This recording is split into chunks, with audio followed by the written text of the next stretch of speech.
يا جمهور الأهلي العظيم، سامحوني إن أنا هكون مختلف معاكم. أنا كان ممكن أطلع عشان أطلع ترند وأقول إن اللي اتعمل ده هو الصح، وإن تبقى رسالة منكم لكل جمهور الأهلي هيروح يلعب في ملعبه إنه كده كده هيرجع الفريق ده هيقابل جمهور النادي الأهلي في استاد القاهرة. لكن كان الأهم إنه كنتوا تسمعوا رسالتي اللي قلتها لكم من قبل المباراة بيوم ويومين وقبل المباراة بنص ساعة، لما قلت لكم إن الأهم إن أنتوا تكونوا موجودين جوه الملعب بتشجعوا الفريق وبتساعدوا الفريق على الفوز.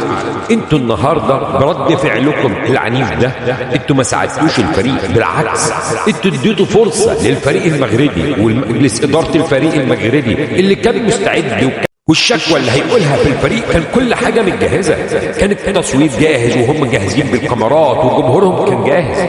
كان المفروض ان انتوا تفوتوا عليهم الفرصه دي، كان المفروض ان يبقى تشجيع الجمهور زي ما انا طلبت منكم انه يبقى 90 دقيقه للفريق. كان المفروض الهدف ان يبقى فريق النادي الاهلي ينتصر في المباراه دي فيتم اخراج فريق الجيش الملكي، مش الفكره ان احنا نرد العين بالعين، لا كان لازم نقول ان احنا برضه جمهور كبير زي ما مجلس إدارة كبير وراح استقبلهم بالورود، لأنه كان الهدف الأساسي رد فعلنا للي حصل هناك إن فريق الجيش الملكي يتم الإقصاء، مش فكرة رمي إزازات. أنا كنت ممكن أطلع معاكم ونتكلم ونقول إن اللي اتعمل ده صح وإن رد الفعل ده صح وإنه ده لازم العين بالعين ولازم ناخد حق الفريق، لكن مش هي دي الرياضة إنك كنت تشجع فريقك ما تديش فرصة وما تسمحش لحد ينفخ في النار ويدور ويفكر انه ازاي يعضك وازاي يخسر فرقتك.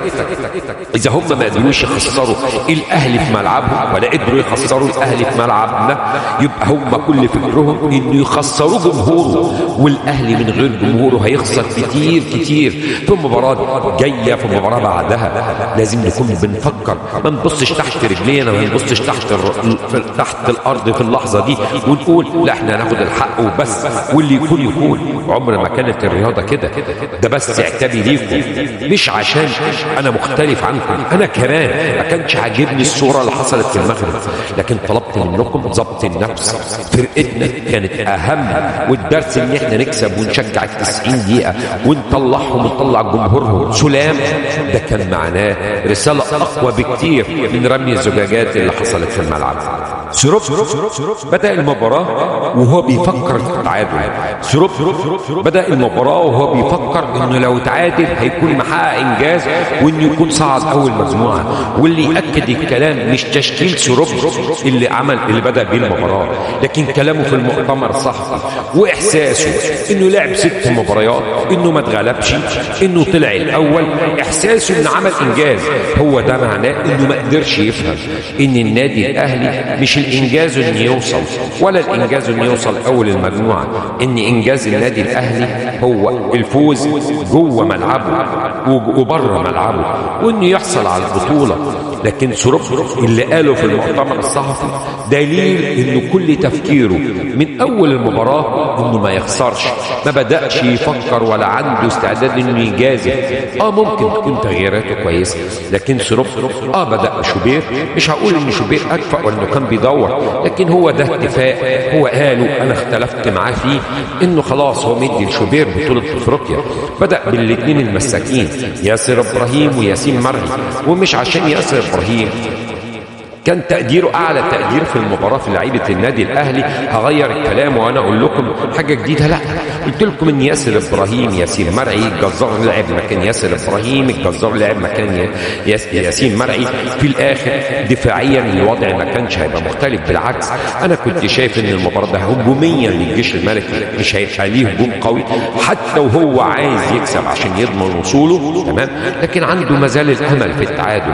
يمكن لو الاهلي كان احرز هدف في بدايه المباراه كنا نبدا نشوف رد فعل للجيش الملكي وانه يبقى عايز يرد وعايز يجيب التعادل وعايز يجيب هدف، كنا ممكن نشوف قوه هجوميه ليه، لكن احنا ولا شفناها في المغرب ولا كنا هنشوفها هنا. فكنت اتمنى ان الجزار ياخد فرصه وانه يبدا يخش في الاجواء وانه يكون مع الفريق وانه يحس انه رقم مهم، ما نجيبوش ويبقى مركون على الدكه، لان برضه وقت ما هتعوزه بعد ما هتركنه مش هيبقى موجود. نفس الكلام اللي كان بيتعمل مع بك بيكهام اللي كنا جايبينه من سيراميكا وهو بيروح المنتخب، لما جه مستواه قل ومش هيروح المنتخب. وكنتش اتمنى ان ده يحصل مع الجزار، وكنت اتمنى ان الجزار ياخد فرصه مكان ياسر ابراهيم او ياسين مريم. بدأ في الباكين محمد هاني وكوك، ومحمد هاني نفسه شويه احمد عيد وما قدرش يقدم مستوى، ولما انا كان رايي ان يبقى كريم فؤاد هو اللي موجود في الباك اليمين وان يتم اراحه محمد هاني. احنا داخلين على مباريات مهمه في الدور الثمانيه، مباريات مهمه في الدوري المصري. كنت اتمنى ان الاقي زي ما انا كنت اتمنى ان بالعمري هو اللي في الباك الشمال. يا جماعه لو بتتفرجوا على المباراه كويس جدا وتعيدوها تاني هتلاقي ان في فرص كتير بتبقى مع اشرف بن شرقي، كوكا ما بيتحركلوش، واذا كوكا اتحرك اشرف بن شرقي بيبقى حاسس انه مش قادر يبقى عنده ثقه انه يدي الكوره لكوكا، ان كوكا مش هيعرف يعمل عرضيه، فبيضطر اشرف بن شرقي يحاول انه يعدي مره واثنين وما بيحاولش يباصي لكوكا. نفس الوضع اللي اتكلمت فيه معاكم انه تريزيجيه لما بيجي له الفرصه برضه ما بيعملش ده مع كوكا. اللعيبه كل واحد من اللعيبه عارف قوه زميله اللي جنبه، وعارف امتى يديله امتى ما يديلوش.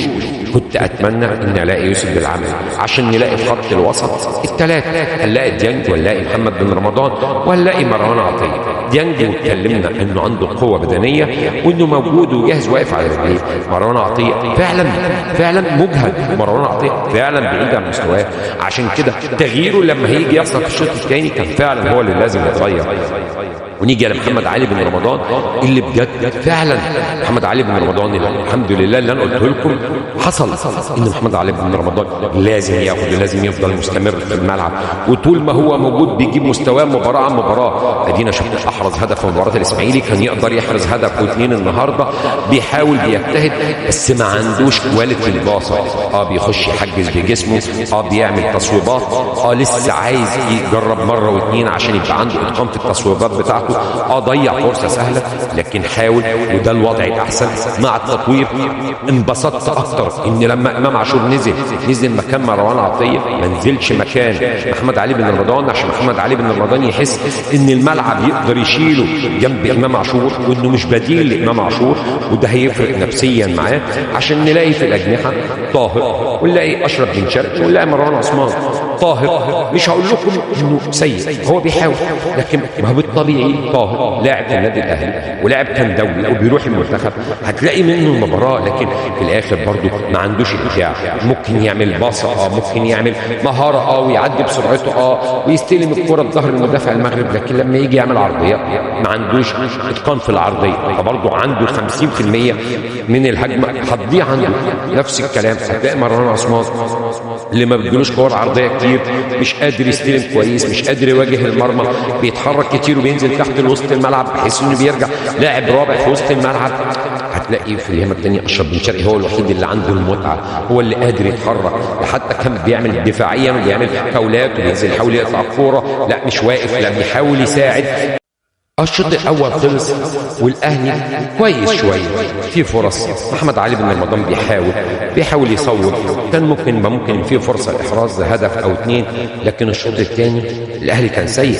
يمكن جزء بقى منه يخص الجمهور اللي عمل رتابه في الاداء، انه كل ما يبقى المباراه ممكن تمشي القاء الزجاجات يوقف المباراه، ما خلاش اللعيبه كلها تخش في مستوى المباراه. يمكن كمان امام لما نزل برضه فتره انه بعيد بقى له 15 يوم ما كانش بيشترك. الفريق خلاص المباراه بقت مباراه، لعيبه المغرب بقى بتقع على الارض، بقى بتضيع وقت. الاهلي ما استفادش من الوقت الضايع في الشوط الاول ولا من الوقت الضايع في الشوط الثاني. المباراة خلصت وكامويش نزل وبان فعلا انه عنده مشكلة في كل حاجة، بس يا ريت يا شرب زي ما انت بتفكر انك تساعد كامويش انه يجيب مستواه وانه يقف على رجله بدنيا. طب ما تشوف نفس الكلام ده مع بالعمري، ما تشوف نفس الكلام ده مع هادي رياض، ما نشوف الكلام ده مع الجزار. لكن هل انت هتبقى وعايز توقف كامويش؟ طب خلاص، شايفه انه لسه مش جاهز بدنيا ولسه عايز يستعد بدنيا، خلاص اديله بعد كده نزله مع الفريق.